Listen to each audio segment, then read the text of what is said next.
Hello and welcome to Newsworthy Stories with Jacqueline Jimenez. We're going to talk about cybersecurity threats against U.S. companies in light of the crisis in the Ukraine. If you're new to the show, I'm a television news producer and freelancer. And what I do is I teach people how to identify news stories in their business or organization, then help them get local or national news coverage, as well as produce news stories specifically for social media. Now, one of the things that happened right after or right as the crisis in the Ukraine was about to start, the White House sent out this message saying to the U.S. companies that, hey, there could be a cybersecurity threat against, U.S. companies because, of the NATO alliance. And so I wanted to bring in Land InfoTech, the cybersecurity expert Michael Goldstein, and he's going to join me right now to talk about some of the things that are happening. Where could a cybersecurity attack come from, and also what we can do about it. So, hi, Michael. Good morning. Great to see you, and Now, love this the topic. Yes, of course, right? So you were the first person that popped into my mind when that threat went out from the White House that hey, U.S. companies, could be targeted. So what are they saying in your industry right now? So it's shields up. For those of us that are old Star Trek fans, you're always keeping your shields up. You're looking over your shoulder, and it's a good reason to go out there and re-review what's going on inside your company, cyber-wise, as well as educating your employees. I know you can't turn on a news cycle without seeing, what's happening in Ukraine today. But what we forget is that before it was big news, Russia was testing their new cyber tools in Ukraine. Before the attack, government websites were brought down. You went out there and you saw lights going on and off. You saw all types of things that they've been using. But we also just can't forget that cyber over the past 2 years during the pandemic has quadrupled in the amount of attacks that are out there. So this is just another piece to go out. And I would think that the first thing the federal government did across the board is to warn us that things could happen because they saw that what was going on, how easily it was for Russia to go out there and attack and bring down pieces of Ukraine. Well, I tell you this headline, when I saw World News Tonight reporting, over 230 companies have left or paused some of their operations in Russia, and the tightening of the sanctions and some of the, you know, threats that are coming out, chemical warfare possibly. So to me, this imminent threat or possibility of a cybersecurity attack seems more real because he Well, seems to be becoming more desperate. He thought this was going to be quick and easy. And so, where does he fight back? And I'm thinking US companies. so the interesting thing that we see also is that if you look at the pro-Russian cyber people and the pro-world cyber people inside the cyber world, we've seen the groups that are the hacker groups inside of Russia saying, "Hey, don't you guys try us? Don't come and attack," because part of what people were thinking about is that Russia would be attacked by cyber and then they would retaliate. So, two known groups on the dark web have both said, "Hey, we're going to help the world," and the other group says, "Hey, don't you attack us in Russia." So, amidst the bad guys, they're fighting. I think that it's not Interesting. necessary. It really is. I searched and I saw specific tweets that were out there from both organizations. So it is kind of interesting to go out there. But when you look at the sanctions that we've put out on Russia, they can't do bank transfers, they can't use Apple Pay, they can't use their credit cards. I saw pictures over the weekend of higher and lower end stores in Moscow being physically closed. I couldn't translate what it says, but I'm sure the language was that they were closed down. So the Russian people themselves are suffering. And in reality, there are those guys that are sit there that make their living on hacking. And of course, you're right. Us and the NATO countries are targets. Up to today, luckily we haven't seen a really big known hack that was out there on attack, but we have seen tons and tons of little ones. So Well, the talk about traffic. that. What kind of hacks? Although I put this Netflix up because, I thought when we were talking about US companies, I said for sure when Netflix and Prime go, I said the Russians are going to Right. retaliate, you know, because I Listen, mean, you take those comforts, that they've received, and nothing will push somebody like the comforts, which I think is why the US started targeting, the rich Russians that were over there taking their yachts or freezing their assets. But there's got to be a retaliation. That's not going to just go on with nothing happening. so we haven't seen a large, usually, on my side of it, by the time it hits the regular local news feed, we already know that there was anything out there. You go back last year, whether it was Colonial Pipeline or JBS or Kaseya, those were big known hacks that were there. I take the reverse approach of thing that a lot of little hacks don't necessarily make the news so that they can go under the wire. And secondly, where else are some of these companies going to get money? There's no money coming in. They're looking at those things, and the I was just on a panel on Wednesday. We were joking about it, not necessarily coining it, but Bitcoin is basically the crime of the criminal, and that hasn't been regulated. So we think that there'll be some of these pieces that are out there. We have seen a lot more malware coming out, a lot more phishing, a lot more pieces. Again, this could attribute to anything in the world. So having CISA and the federal government and Homeland Security physically saying, "Hey, everybody, look over your shoulder," has really just been online in what we've been preaching. This is just another mark of something that goes out there. Last year, this time it was Colonial Pipeline. There was a hack. People paid attention. We've had other people come up and say, "Hey, what can we do to tighten our security?" So I kind of view this as just another reason for everybody to do something that they should have always been doing. And we are heavily emphasizing to our customers, and it's great that the government put out, doesn't make a difference who you are. You could be the large companies that you put up there, or it could be you and me, Jack. And it's just in general. And we've talked about this before, but it's always such a great reminder. The easiest target in your company. Can you talk to who are the easiest targets in any company, large or small? You know what? I'll reverse the question. The easiest way for mass attacks is email phishing. Yes, you've won. Here's this. I think at the beginning of the year, actually, it was probably over holiday time. My phishing, and again, phishing is those fake email attacks, went down. But I would get monthly texts saying this is a thank you from your phone carrier, and it would mention my phone carrier. Click here. So the easiest way to get inside of anyone's company is some type of phish or vish, which is just a text. And we're all suspects. The sophisticated ones really do look like it's from someone inside of your company, and we all laugh about them. I will specifically, mention something that happened to one of our clients, and this is the trend that we see, and it was a New Year's Day type piece.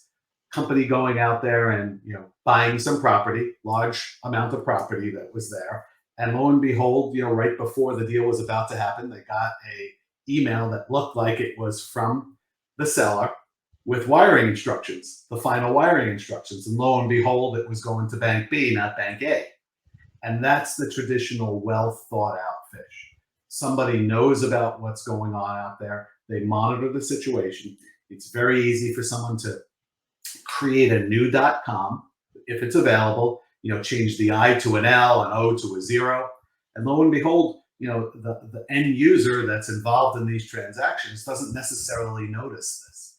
Now, the one that we looked at was very well thought out because after we looked through this, about 4 hours before the transaction was closed, in postmortem, we saw that the bad guys created this brand new .com, and I won't say one, four new brand new .coms because they were simulating everybody in the deal.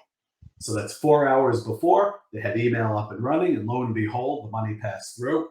Luckily, the client realized it very quickly, and we were able to go out to the bank and freeze those assets. But that's not the everyday person. Well, talk to me about the cost. There are going to be people who are going to say, they're going to wait and wait and wait. And you tell me the difference, prevention versus, restoration, after the fact you've been hacked and you did nothing. Talk about the So cost there.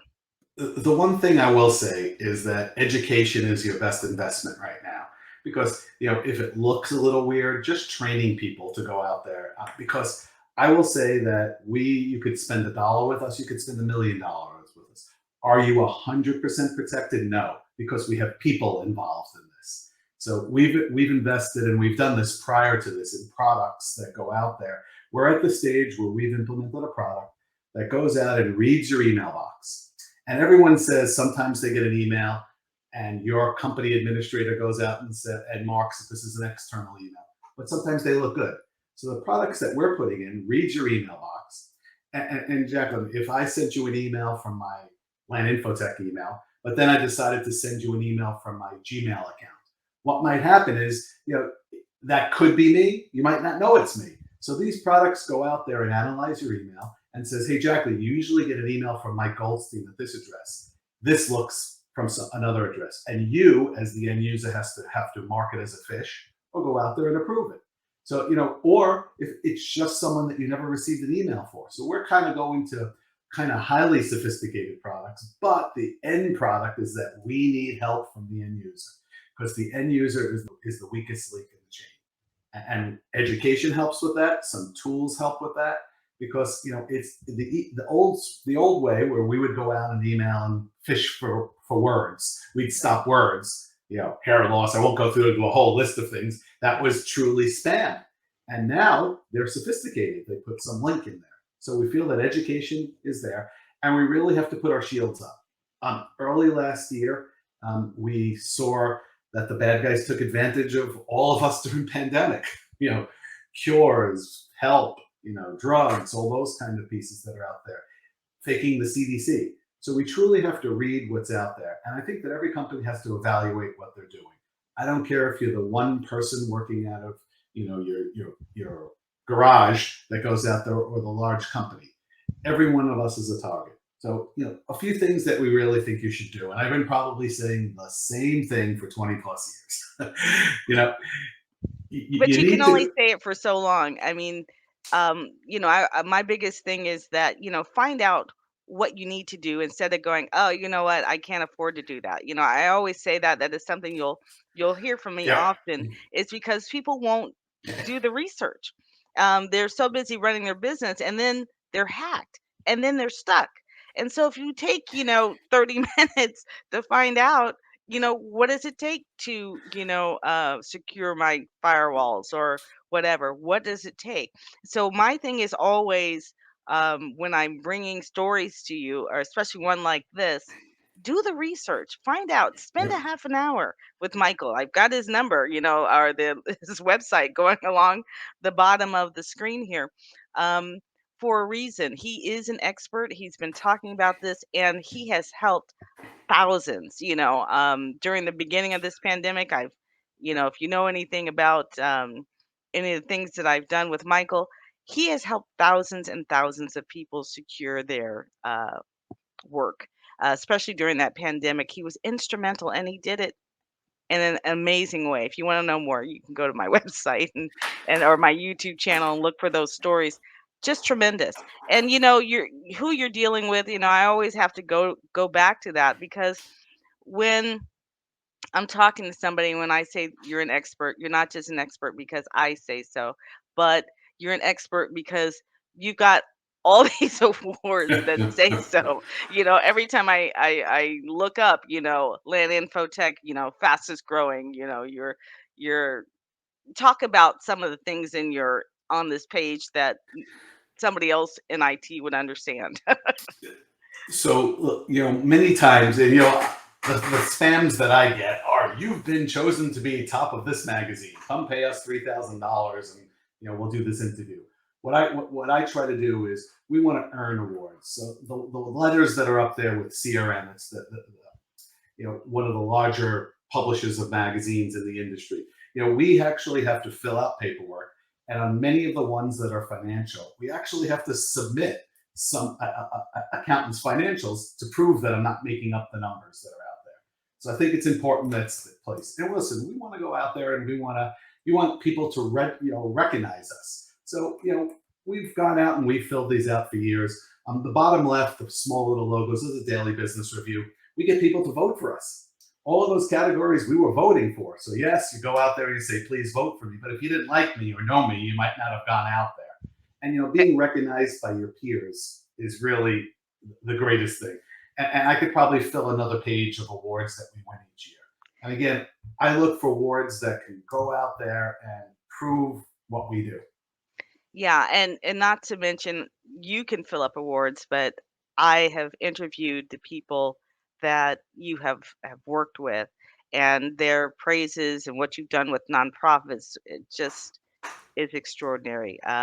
You've helped them survive this pandemic, um, and you're always looking forward. And so I Yeah. just particularly appreciate that about you. As I always tell you, you're my cybersecurity expert, Yeah. and I know you've been used in the local news as well. So if you I think need it's or want to important. ask questions, Michael Goldstein of Land InfoTech is a great person for that. His website is landinfotech.com. Doesn't get much easier than that. But Michael, is there anything else that we should know or understand, especially in this virtual environment when it comes to cybersecurity? I think that again, we've come up with a bunch of solutions that are out there that are per user per month, inexpensive solutions. We are looking to help small, medium, large businesses. We're working with one of our vendors right now, a company called Palo Alto, and I bring that up only because Palo Alto is a Fortune 100 company, and we're bringing to market a home secure wireless solution for every small and medium business. You plug this unit in, you don't have to be a cyber expert. You can control it, everything from an iPhone, an Android that's out there, and it just warns you. I put it in my house. It stops things. It tells me things that happen, and in lieu of putting in a higher-end firewall at your house, or maybe walking into Best Buy or one of those companies and coming home with a shopping bag of things that you don't know what to do, we look for a solution that is a reasonable price that provides a big bang for the buck to be able to go out there and prevent. And lastly, on that unit, you go out there and you're worried about children or teens looking at inappropriate things in the house. It's a couple clicks on your phone to go out there and secure the network. So we're trying to not only bring things to your home, and we don't really want to come and service your home. That's not our business. But we want a business person to feel that they're secure working at home. And this is one of the unique things that we've been bringing to the market. I've installed it in my house. It's very self-explanatory out there and gives you really good security. Not only great for your home, but the small coffee shop, the Yeah. small business that's out there at a reasonable price. That's the kind of things that we take this so we really, really takes it to my heart to go out there to make sure that we're educating people. There is a solution for anybody, for everybody, and you can't just turn a shoulder saying, I'm not one of those large companies on that original slide that's out there. If we can't work together as a community to stop this, it really will get worse. I like it. Cybersecurity, simplifying cybersecurity. Land Infotech. That's the key. There's your commercial right there. There we go. We got the catchphrase. All right. All right, Michael, thank you so much. It's always great having you. It's a pleasure. And, again, everybody, protect yourself. It's very simple. If it's not me, find a reputable source to go out there to discuss your cybersecurity needs. It's not brother-in-law's best friend's son at that point. You really need a professional to go out there, because I say that you're one click away from going out of business or losing your data. And it's true. Ooh, that just sounds awful for It me. is. It Thank you, is. Michael. Thanks You're so welcome. much for listening to Newsworthy Stories with Jacqueline Jimenez. Make sure to join us next week at 12:30, and we'll look forward to seeing you. Thank you, Michael. Take care. Thanks.